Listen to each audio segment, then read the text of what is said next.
Hey, good morning, everybody. It's probably been an hour since I've seen some of you this morning, okay? Good to see you again. Okay. Dr. Rutenbar is here. He's the Vice Chancellor for Research down in Pittsburgh and for the Pittsburgh system. He is chairing the Provost Search Committee, and he's here this morning to take in any ideas that we have, what we're looking for, and to sort of get the input from the Titusville campus on the new provost. And I'm glad you're all here because I think, at least in our lives, this is probably the most important position in Pittsburgh that affects us on a direct basis.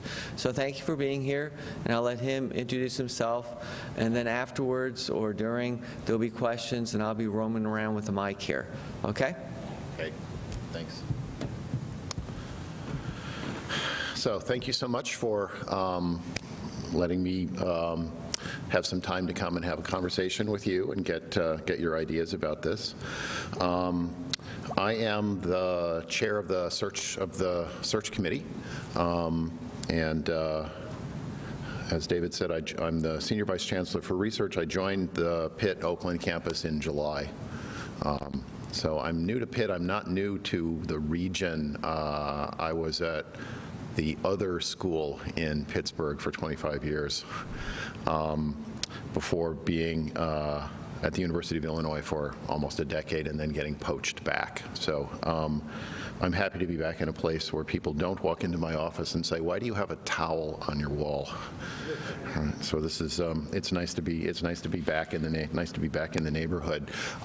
Let me start with just two things. So one is just talk for a second about the search committee, and then talk for a minute or so about the job, and then open it up and just start a conversation. So I'm the chair of the search committee. The search committee is about 25 people. It has elected members. It has elected faculty members, including some from the regional campuses. It has appointed staff members. It has students from various student groups, and it has several members appointed directly by Chancellor Pat Gallagher to ensure that the committee is balanced across all of the intellectual and scholarship areas, that it's balanced across senior faculty and junior faculty, that it's balanced across the Oakland campus and the regional campuses, and it's balanced in all of those ways. And so that's how the committee got up to about 25 people. The role of the search committee is to identify top candidates that we believe will be the best possibilities for the job and will best meet the needs of the students and the overall university. The search committee is advisory, not decisional, and so what that means is at the end of the final interview processes, we do not all retreat to a bunker someplace, go into confab. No white smoke will go up from the Cathedral of Learning, you know, in the middle of the Pitt campus. We do not come out and crown someone. What happens is our job is to narrow the field, right? So right now we are in the phase of our search firm is out contacting people who are potentially interested in the job. And having those conversations and soliciting applications from that large number of people. And right now, it is already a large number of people who are interested in the job. The search committee will do the winnowing process down to a set of folks who will get interviewed. The so-called airport round will be probably at the Pittsburgh airport, where people will get flown in and they'll get an hour, right, to talk to the search committee, and that could be a dozen, you know, plus or minus some number of people. From that interview, we'll get a list of finalists, probably 4 or 5, you know, kinds of folks. Those folks will actually get a more intensive, you know, multiple day, you know, sort of an interview. And then the search committee will have a conversation with the provost about, you know, for each one of these candidates, you know, what are their strengths, what are areas where they're probably going to need more support to be the best possible provost. And then Pat Gallagher, who's my boss, the chancellor, makes the call. We are on a timeline to try to get a new provost at the start of the academic year next year. So, you know, think August. And every time I have a conversation with Patty Beeson, the current provost, she looks me square in the eyes and says, and you are going to get a new one, right? Because Patty has agreed to stay on until we have another one, right? So she like looks me in the eye and says, like, we're good. And I say, yeah, I think we're good. So we're on a fairly aggressive timeline to try to make that happen. So you can go find out more about what's up with just the overall, you know, the job description. If you go on the pitt.edu website, on the bottom right, there's a box that says Provost Search. You can click on it, and it will tell you about the job, and it will give you the job description, and it'll just give you the whole sort of, you know, macro kind of a view. So let me just talk for 1 second about the provost, you know, job. The provost is the chief academic officer at the university and has responsibility for the university's academic and budgetary affairs. The provost collaborates with the chancellor in setting the overall academic priorities for the university and allocates the funds to carry those priorities forward. The deans of the schools and colleges on the Oakland campus and the presidents of the 4 regional campuses are the direct reports to the provost. So that's the sense in which the provost is the chief academic officer. The provost, in turn, is responsible to the chancellor, and the chancellor is responsible to the board of trustees. So that's basically the whole hierarchy. The provost leads the university in its academic planning and in the setting of academic values and policies and practices. The provost is also responsible for things like globalization initiatives, which is, you know, taking the Pitt brand and trying to make it as big as possible, both nationally and internationally. Also providing oversight to the conduct of academic scholarship and doing everything necessary to stimulate a high level of scholarly productivity and ensure the best possible teaching and student experience, right, for all of the Pitt campuses. So it's a very big job and a very important job. And what we're doing today is I'm getting input, right, from everybody, right? So we've had some town halls on the Oakland campus. We've had a couple. I had meetings with some student groups, right, on the Oakland campus. And I'm sort of in the middle of the tour of the regional campuses to just come out and say, so, you know, what inputs would you like me to take back to the search committee to make sure that your views are being appropriately represented? All right. So let me throw out. I'm just going to throw out some questions, and I'm, just raise a hand. It's helpful to use the microphone, not necessarily because this is a particularly big room, but because we're actually, videotaping, so that people who want to watch this can do that. So one of the things that I would ask is. Just at a very high level, what are some strengths of Pitt in general and the Titusville, campus and region that, that you'd want the next person to know about?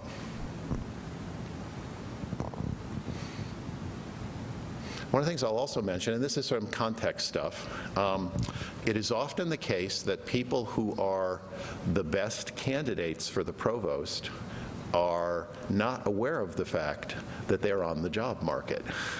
And our search firm will go attempt to persuade them that the quality of the opportunity should make them think twice about their satisfying current job, right? And think like, oh, that's kind of cool. Maybe I should actually put my hat in the ring for this sort of a job. All right, so as well as informing me particularly and the search committee in general about, kind of Titusville, what are just some other cool things about Pitt, just the whole shebang? Okay. Anybody want to go? Hi, I'm Tammy Carr.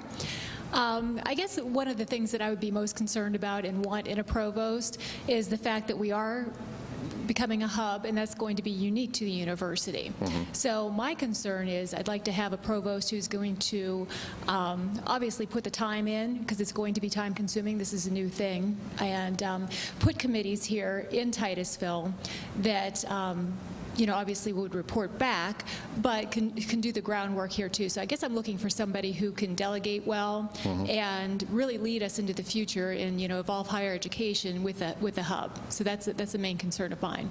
Okay. So one of the things that the new provost needs to be aware of is that it's not just Oakland, right?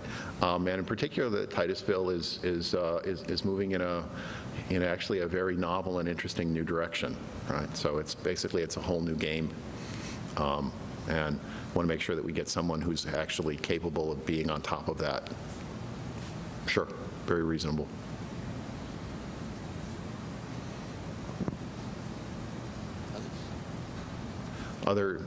Any other there got to be other positives.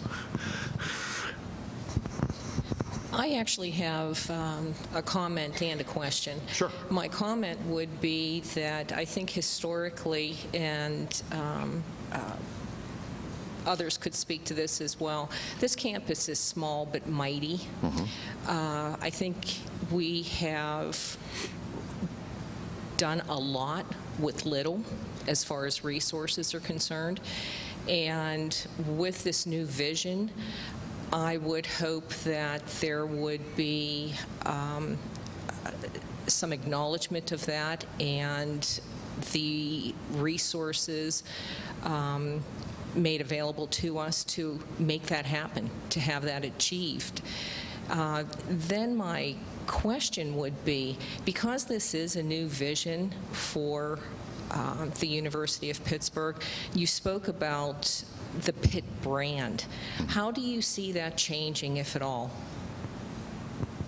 Well, those are all great questions to put to the provost candidate.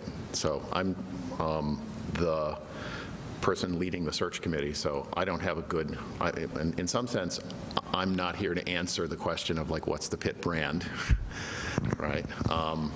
But that's a great set of issues to put in front of the provost candidates. I would agree, and Yeah. that would be part of, I think, our concern is that the candidates would have an appreciation for how this is different, and what plan of action would they have to implement that, because they would in fact be leading us. Right. So we certainly want to be clear with the provost candidates that, as I said, there are 5 unique, campuses, right, in the Pitt system with a very different, unique stakeholders, audiences, business models. And one of the most interesting things is that Titusville is in the middle of a transformation to something very new and very interesting. There are certainly lots of conversations about a desire to see if Titusville can be a model, right, for other, smaller kinds of, regionals, that are not part of the Pitt system, but, there are other parts of the Pennsylvania Commonwealth in sort of similar circumstances. It would be nice for us to be a model, right, for how to do this, this successful public-private partnership kinds of opportunities.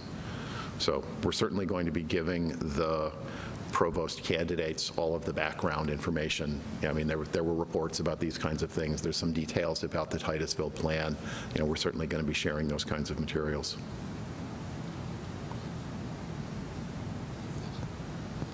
One thing I'd say that it's good about Pitt and working for Pitt and having worked at other places, that the Pitt promise of civility is really entrenched within the university, and I'd expect someone to come in to uphold that and to take that is not the case necessarily at other places.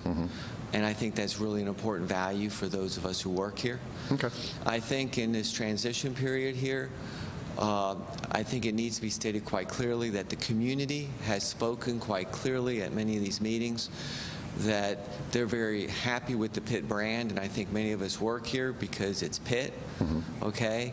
and they want to be part of Pitt, which is a national and international brand. And I know even from our recruiting standpoints, that's very important to our students who we talk to come here, okay? They Right. don't want to be part of another university here in the state of Pennsylvania, but there's a reason that they're choosing to be part of Pitt. Right. And so that's important to this community as well as the people that are here. Okay. Okay? Okay. So continuing to focus on the positive aspects of the Pitt Promise, and especially as it's been a positive attribute both for this or for faculty and staff, and especially for students. And continuing to manage the Pitt brand in the broadest, most positive way. Right. There's lots of conversations about the Pitt brand these days, in part because we're in the middle of a search for a new, I think it's Vice Chancellor for Strategic Communication. It's another job up at the top. So there's just lots of conversations about what does it mean to be managing the Pitt brand, right, at the same level as some of our very successful peers. Harvard spends a lot of time managing the Harvard brand. Okay, so there's some very interesting strategic conversations about, how do we do this at the big level, nationally and internationally? How do we do this inside the Commonwealth? How do we do this correctly and optimally, right, across all of the regionals and the Oakland campus for all the very different stakeholders and student populations? So there's just lots of interesting conversations there. Okay, other positives?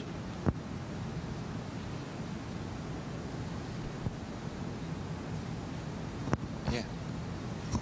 I don't know that this is a positive, it's just a question, and this might be general knowledge, I just don't know it.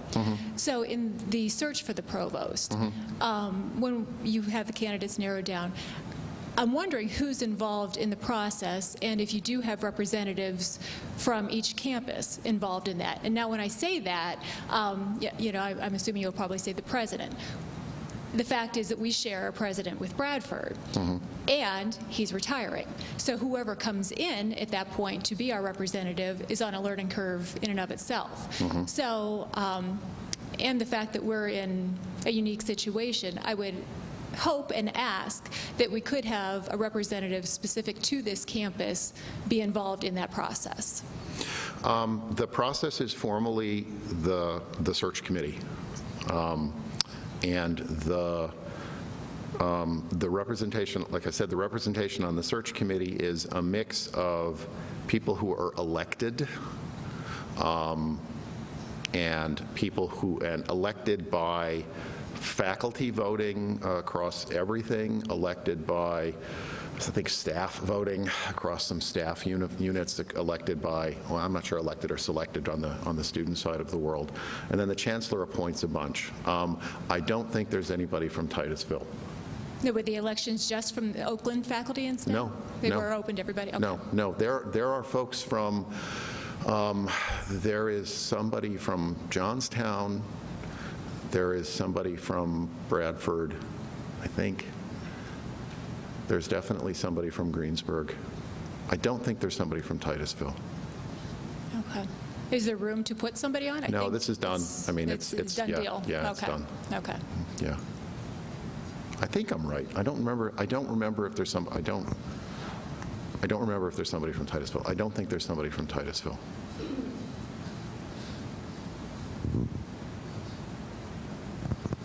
I think if we want to talk about Pitt, and one other good thing is the quality of the educational experience.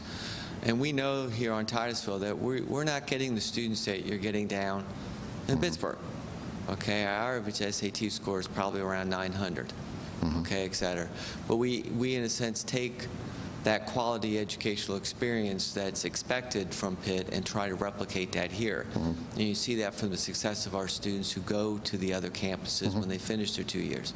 But more particularly, with Pat here as the director of our nursing program, just yesterday, someone in our community who's working on this transition came up to me and said, you know, I didn't know this, and I said, I could have told you if you would have asked me. But within this area, you know, the medical community wants our nurses. Right. And they'd like to see more of our nurses, because there's something different about those that come through the Pitt-Titusville nursing program than the Mercyhurst, okay, or the Clarion or others.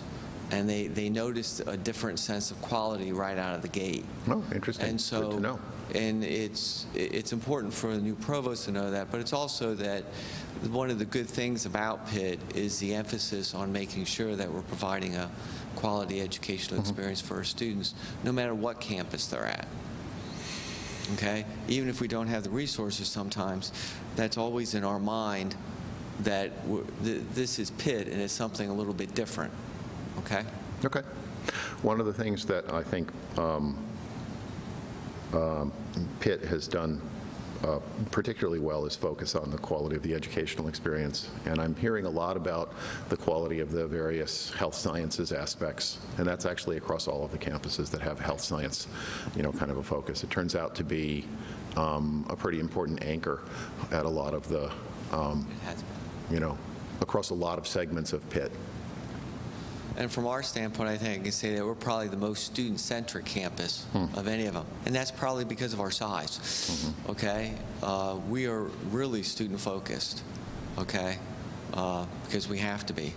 And I'm curious, this is just a data question.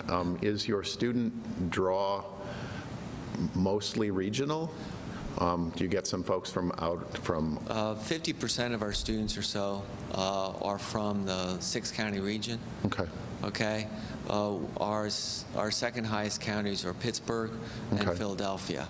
We draw a lot from Philadelphia and a lot from Pittsburgh. If you add those into that 6-county draw, that's probably about 80% of our student population then. Okay.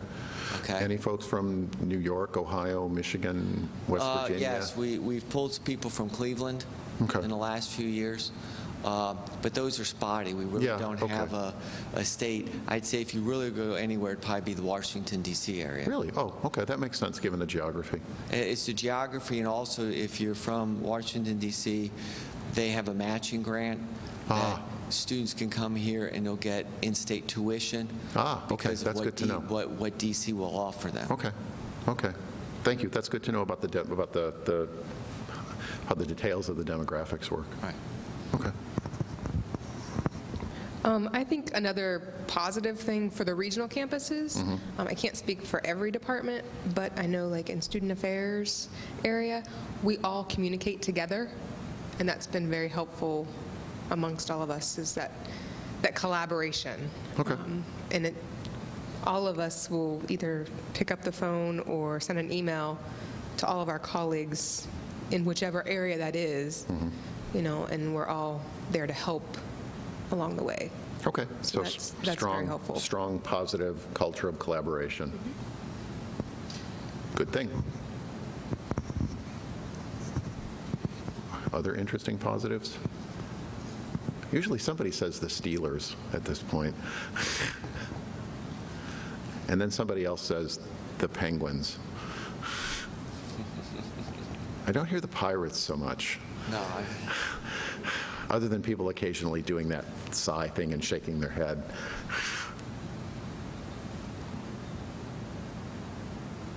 Nobody is mentioning basketball on the central campus either, by the way. So, do you guys have a basketball team? Yes, we do. We got our coach back there. We have a men's and women's basketball team and a women's volleyball team. Okay. How'd you do? Better than usual. Oh, good. Oh, that just so goes without saying. Okay. Awesome. I stopped watching about halfway through. Oh, yeah. Yeah, that was pretty much, yeah. You and everybody else who cares about basketball. Yeah.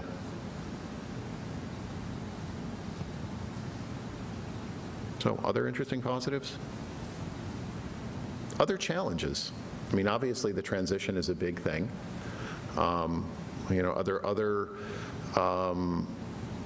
particular concerns or nuances? I mean, obviously, it's a brave new world for all of us, you know, as we're trying to figure out how to move this thing forward. Other, you know, particular things I could take back to the committee, you know, to make sure that we share with the search committee so that we frame this stuff for the, you know, for the candidates in the best possible way. I would say a challenge would be understanding that each of, and you hit on it, that each Yeah. campus is unique. Yeah. Sometimes I don't know that we necessarily feel like our uniqueness is known to the provost's office Okay. as to what we each need and what we each offer. Okay. Okay, so again, you know, focus on the unique and maybe differentiating aspects of the, you know, of the individual reach. It's not just Oakland and the, you know, and the others. You know, there are 5 unique campuses with 5 unique sets of assets. So make sure we try to portray that. Okay. Yeah, definitely. Yeah, I agree. It's one of the reasons I'm out here. I think the other thing, for as long as I've been here, it'd be nice to see the provost come up here more often. Okay. I think the only few times that they've come up here is when it's been not great news. So I think a positive would be if they would be able or willing to at least come and see the campuses, see what we have to offer. Okay. So they have a better understanding of well, who we are and what we do. Okay. So more face time. What's the best season to visit Titusville? Fall? Well, I think another thing is that the provost needs to pay more attention to treating this campus in a more positive light, more equal to the other campuses. Okay. The example is the search committee. All other campuses have representatives except this campus. And that's just a sample of things that sometimes we feel left out. Okay.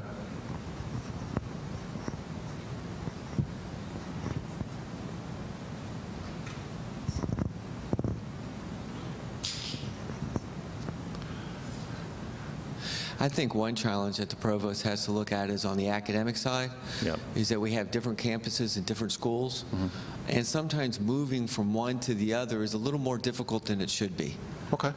okay? Because credits don't always count the same way. Okay. Yeah, though there are those out there who disagree with me, I think we need to move to one registration system, numbering for all of our classes, because they're different and they vary by campus. So I think there's some things in that area that we could get a lot more efficiency out of. Okay. And, you know, decentralization can be good, but in some ways I think that could be centralized a little bit more to the benefit of the student. Okay. Okay. So more focused on, the fancy word for my note taker is articulation. Right. Right, which is how something over here matches a thing over there, That's if it correct. does, and how much it does, right? Educating me, when people move, is it primarily from here to the Oakland campus, or do you have people going sideways to? We have people going sideways as well. The largest place in the last 2 years has been down to the arts and sciences and has been to Pitt Bradford. Okay. 2 years before that, it was Pitt Bradford, and then the arts and sciences. It was switched. Okay. Johnstown is becoming a larger place for us, too. Okay. Okay? Do you have folks coming in from community colleges or other, you know, post-high school things? Coming here to us? Yeah. Yeah, actually, we have more transfer students here than what I thought when I came here 7 years ago for a 2-year institution. Okay. Partly it's because of our health sciences programs. We have people who have degrees who are coming back to get a nursing or physical therapy assistant degree. Okay, okay. Or they've done 2 years somewhere else or a year, and they've decided that that's what they want to do, and they're from the region, and so they come here. Okay, okay, that's good to know. They generally finish things here? Yes. Okay. Yeah. So that, yeah. And Okay. along with that, as Elaine will tell you, sometimes decisions are made academically at various schools and places, and then all of a sudden we find out later. I mean, there's been instances where relocation and articulations have changed, and the students will come into our office and we say, well, those aren't the rules, that's not the policy. Yeah. And then we call down and we find out they were changed 2 months ago. Okay. But Okay. that's the nature of a large Okay. institution. Right. So at the very least, better, more timely communications of, the goalposts changed. That's correct. And maybe a little more two-way on, Right. Right. Right. Okay. Let me ask let me ask a new set of questions. Characteristics you think are either essential or desirable in a provost? So I've got several questions I can seed this with. Do you think they need to be from an academic background? So this is a concrete example. How many people know what Dwight Eisenhower did, right, after WW2 before becoming the President of the U.S.? He was the President of Colombia. Right. Okay. What if Barack or Michelle or George W. or Laura decided that being a former president or first lady or whatever was less fun than having a day job, and their name showed up? Right? Would that be a good thing or a bad thing? Do you think they need to come from an academic background? I'll note, for example, concretely, the president of Purdue is the former governor of Indiana. I think to answer that question would be dependent upon the individual. Okay. What kind of depth of experience do they have? Is it transferable? Do they have skills that can transfer into an academic setting? Can they appreciate the challenges of not only Pitt, Maine, but the regional campuses? So I think that's something for the search committee to determine. What we're looking for is for the candidate to be able to provide that direction, particularly when we're on the cusp of something so new, a new path. We're pathfinders, if you will. So we need someone with vision. We need someone who can think outside of the box, quite frankly, and who can embrace doing something different. And to be able to communicate that in a timely manner, and then to provide us with that leadership through either someone here on the campus or directly. I'm not sure how that hierarchy is going to be established, but nonetheless, we need someone who can think outside of the box, and perhaps that is somebody outside of academia. Okay, we have one vote for open-minded. I don't know that they necessarily have to be from an academic standpoint, but their competencies need to be looked at more closely. Okay. Is there consistency and fairness, and are they trustworthy and open-minded to think outside the box and all that? Because sometimes it takes somebody from outside to progress us forward to be more successful. Okay.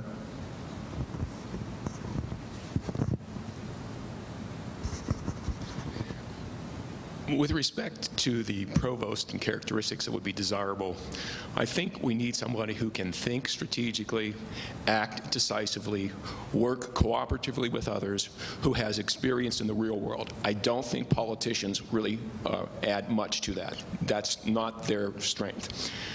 If you had someone from business who didn't have academic experience, I think that might be good. But I wouldn't put a politician in that place. That's my opinion. Okay. With respect to this campus and with respect to the goal of the new provost, it was mentioned several times to talk about the Pitt brand. That is the challenge, as I see it, for the future of all institutions, is to exploit their brand. And I'm concerned that what we're doing in this campus with the new vision is we're actually diluting the brand. We're not exploiting it, and we're taking it down. So if the new provost comes, I think the new provost should take a relook at what we're doing here and try to enhance the brand, and by building strategic alliances with others who add to the Pitt brand, not devalue it. Thank you. Okay. So strategic, decisive, focusing on the unique challenges around the brand in this very, very complicated ecosystem. I will note from a purely just a data point of view, non-academics, when they parachute back into academia, tend to do so as chief executives. They tend to be presidents or chancellors, less so provosts. Occasionally deans, right? Deans of business schools, right? Occasionally are significant former CEOs or things like that. Not so commonly just not so commonly. Doesn't mean it's necessarily not a good idea, but just not so commonly. And there's a good reason for that, because the provost is the cultural bearer of the institution.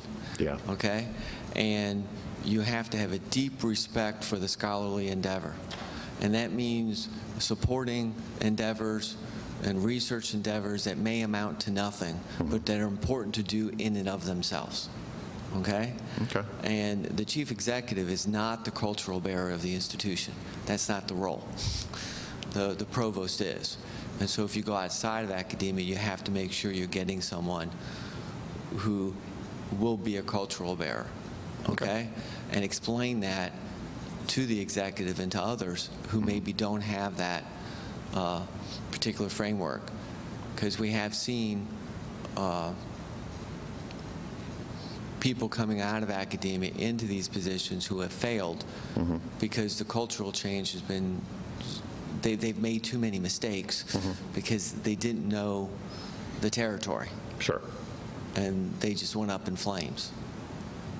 So we have to be very careful about it. It's not saying it can happen. It could be a good thing. Right. But it's just something you have to be careful about. Yeah, so the provost needs to understand the culture of the university, the culture of faculty, the culture of scholarship, all of that. All of that. All of that. All of that. However they got to However they got there. However they got there. That doesn't matter, but that has to be there. Right. Do we care at all? Are we interested at all in what side of the, imagine they come from academia. Let's posit that. Do we care what side of academia? Is an engineer okay? Is a humanist, a historian okay? Is a dean of a business school okay? Do we care? I don't care, personally. My again is based upon their experiences. If they've only really had experience in the engineering side of the house and have not interacted with the rest of the university, that's someone we don't want. It depends upon what experiences they've had in their leadership skill, in their leadership development. Okay, have they seen more of the university? Because the provost has to see the whole university. Right. And you have to have someone who's experienced that to a certain extent. Either been in that position or near that position, okay, that has an understanding of that. Otherwise, I'm not discipline bound in any way. Okay. Okay. Though I think if you hire a political scientist, you'll be better off. No, I didn't say that. Okay. I mentioned that when I got the meeting with the student councils was interesting. There were some folks who had pointed requests for disciplines, which was that was fun. That was a very lively little town hall. You can kind of imagine that was fun. That was an interesting group of people. So I just thought I'd throw that one out there.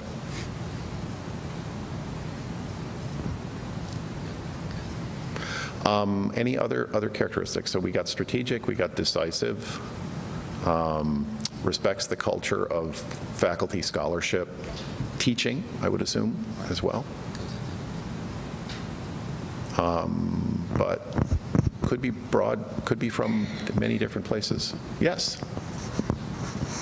The only thing I would say is, in addition to all those, they have to respect the support staff and everybody else that really keeps the things running on a daily basis, because not that the provost overlooks that, but it needs to be a key component of the way they look at the entire institution and how things are run, because it's really important to respect the positions and those people that really do the work on a daily basis. Okay, so capable of a broad understanding of the essential role of the staff side of the institution, not just the purely academic side. Yeah, okay, sure. How many staff at Titusville? Do we have numbers? I know it's like 25-ish full-time faculty.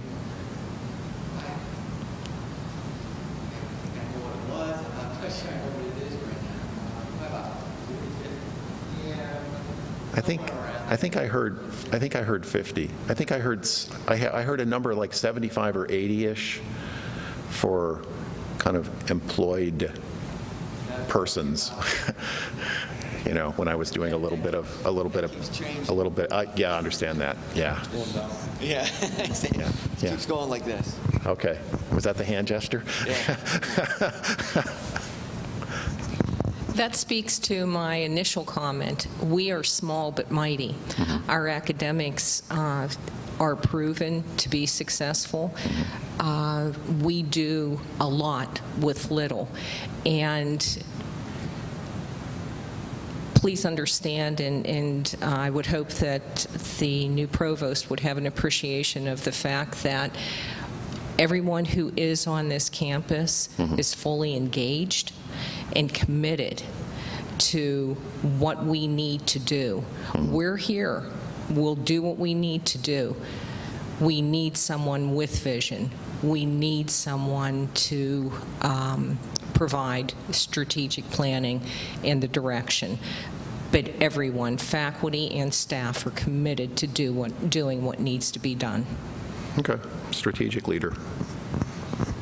Especially someone capable of, I'm in some sense restating, someone capable of dealing with change.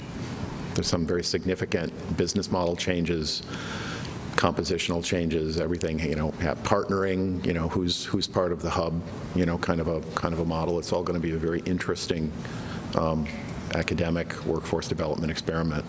So someone who can come in and help the management of that at the appropriately high level that the chief academic officer represents. Okay. Any other characteristics? Anything else? Any other? This has been super helpful. I appreciate this. Any other inputs to take back to the committee?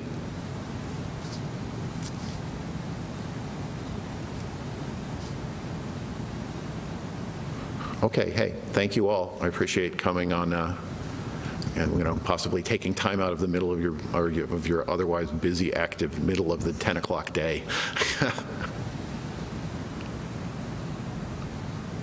Hey, thank you.